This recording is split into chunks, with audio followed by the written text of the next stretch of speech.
Olá pessoal, eu sou a doutora Mariana Satamini, presidente da Comissão de Prerrogativas da OAB Maricá.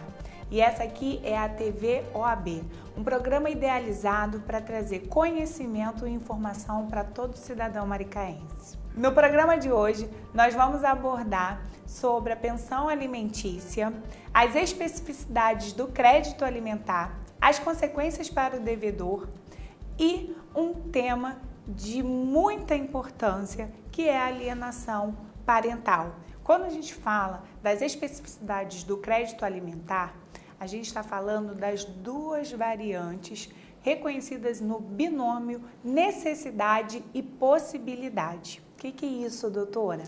Necessidade é a subsistência do menor. O que o menor precisa? Qual é a real necessidade do menor? E quando a gente fala de possibilidade, a gente fala do dever de prover do alimentante.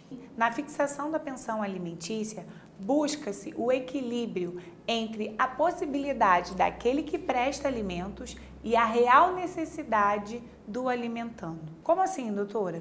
Se um menor faz uso de um medicamento específico, ou um leite específico, ou uma vacinação específica, essa necessidade real desse menor é levada a juízo para que haja um equilíbrio entre essa necessidade e a possibilidade do alimentante. Em contrapartida, é necessário provar, demonstrar a real possibilidade desse alimentante. Deixa eu te contar um segredo. Às vezes, declaram um valor, uma possibilidade menor do que a real. E aí, quando o seu advogado pede aquelas famosas fotos de Facebook, são justamente para reunir indícios probatórios de que há um aumento nessa possibilidade. Então, nós estamos falando de real possibilidade do alimentante. Encontrado o equilíbrio entre necessidade e possibilidade, é fixado assim o valor da pensão alimentícia. A partir da fixação da pensão alimentícia, seja judicial ou extrajudicialmente, o que acontece com o alimentante que não cumpre as prestações fixadas? Uma das possibilidades para executar esse crédito alimentar é a execução sob pena de prisão. Você conhece aquele ditado de que filho não prende pai? Sinto te informar, mas no sentido literal da palavra, prende sim. Não só o pai, mas aquele que tem o dever de prover com os alimentos do menor e encontra-se em atraso. A prisão do devedor inadimplente ocorre no regime fechado, mas ela não é uma pena, e sim uma sanção administrativa judicial. Espera aí. O que busca-se aqui não é colocar o alimentante na cadeia, mas sim coagi-lo a cumprir com a sua obrigação moral e legal.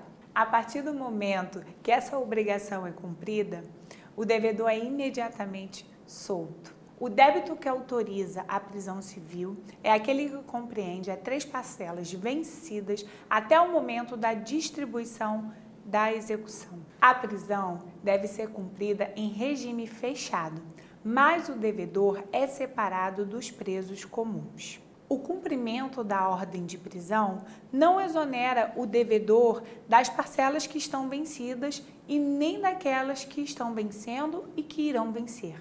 Além da execução sob pena de prisão, uma outra possibilidade é protestar o nome do devedor. O que é isso, doutora?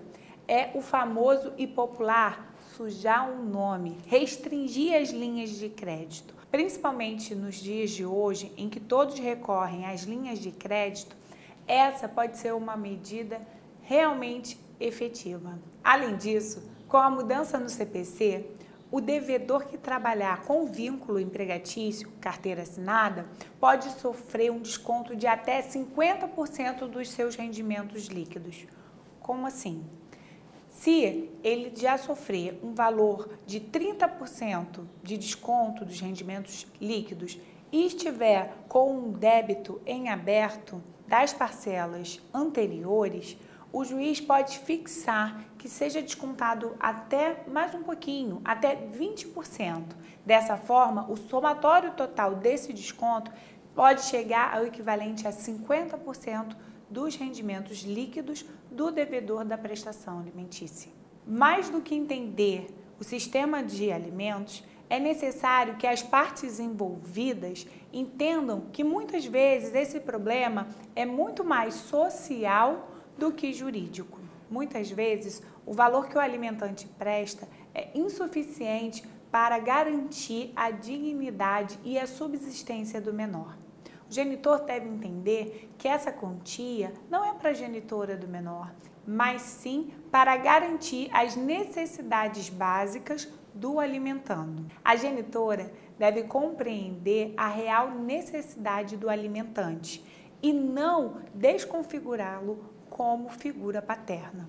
Existem casos em que os menores são impedidos de convivência com a família do outro genitor, o que causa um problema muito grave e corriqueiro, que vem sendo trazido aos tribunais, que é a síndrome da alienação parental. Em todas as questões que envolvem o direito do menor, ninguém é melhor para definir sobre o seu futuro, o seu desenvolvimento e evolução do que seu pai ou mãe.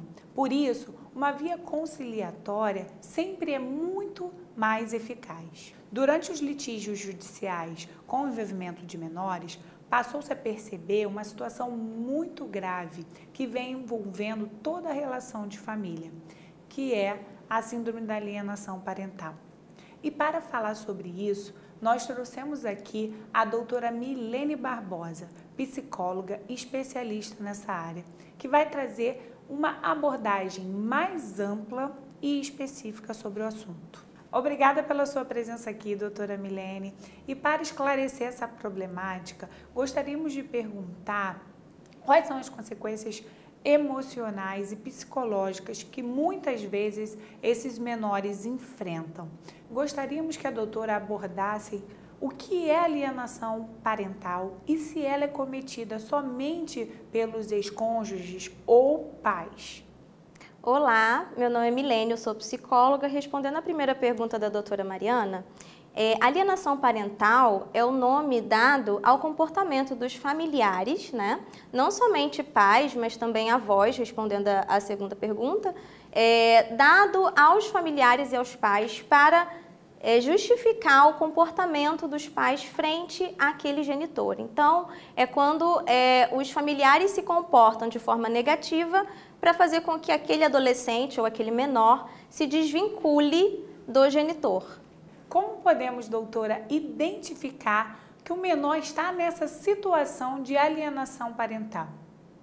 Então, Mariana, a primeira forma de identificar é observando o comportamento não somente dos familiares, mas também o comportamento da criança. Então, a primeira dica que eu dou é que quem está de fora observe como aqueles familiares se comportam em relação ao genitor à frente da criança e observar também como a criança se comporta. Você que tem um convívio com a criança no dia a dia, perceba como está o comportamento dela. Se ultimamente ela tem se expressado mais ansiosa, mais agressiva, né? Se ela tem mais dificuldade na aprendizagem escolar, se ela está com ainda mais dificuldade, comece a perceber os comportamentos anteriores da criança quando ela é entregue ao genitor e como ela tem se comportado agora, como os familiares se comportam ao entregar essa criança. Todos esses comportamentos é importante para você identificar se é ou não alienação parental. Quais são os prejuízos que podem ser acarretados na vida desse menor ou desse adolescente? Então, os prejuízos são inúmeros. Primeiro, precisamos levar em consideração que a separação por si só já traz para a criança muitos prejuízos emocionais, mesmo que tenha sido uma separação amigável. Em contrapartida, a alienação parental traz ainda mais prejuízos emocionais, não só emocionais, como prejuízos sociais também. E a alienação parental acaba trazendo prejuízos não só a curto prazo, mas também a longo prazo. Então, isso acaba desencadeando possíveis transtornos na fase adulta, como depressão, transtornos de personalidade, transtornos de identidade e imagem. Pode também causar naquela criança um possível comportamento de isolamento social. Ela pode não saber como se comportar frente a situações sociais. Essa criança também pode ter muita dificuldade em interagir na fase da adolescência e na fase adulta, por conta dos sentimentos de culpa que toda alienação parental acaba trazendo para aquela criança. Como esse menor ou adolescente pode ser ajudado no caso de constatação da ocorrência da alienação parental? É fundamental, primeiramente, você observar como essa criança está inserida, como é a dinâmica familiar dessa criança. Se você perceber que essa criança ela tem voz nesse ambiente familiar, ela é prioridade nesse lugar, é importante você sugerir o acompanhamento psicológico. Isso porque os prejuízos emocionais adquiridos na alienação parental são inúmeros. Por isso, eles precisam ser trabalhados ao longo da vida dessa criança, para que ela tenha um melhor desenvolvimento social e familiar. Muito obrigada, doutora Milene, por contribuir e nos instruir com essa abordagem. A alienação parental fere o direito da criança à convivência familiar saudável e pode ocasionar também o descumprimento dos deveres das autoridades dos pais. Havendo indícios de práticas alienadoras, haverá a instauração de procedimento próprio pelo trâmite prioritário. Constatada a alienação parental, o juiz pode estipular multa ao alienador. O juiz pode estipular acompanhamento psicológico para o menor e até mesmo alterar a guarda que vem sendo exercida. Nossa abordagem de hoje foi para enfatizar a real importância desses litígios judiciais, que na verdade visam o bem-estar do menor. Só que muitas vezes as questões que vão para os litígios são questões que foram mal resolvidas entre os genitores, que deixam de observar a importância e o objetivo daquela ação, que é o bem-estar e subsistência desse menor. Quero agradecer a você que chegou até aqui com a gente. Se esse conteúdo é importante para você ou para alguém que você conheça, curta, compartilhe. Isso aqui é acesso à informação. Nós agradecemos a oportunidade de estarmos juntos e contribuindo para a sua informação.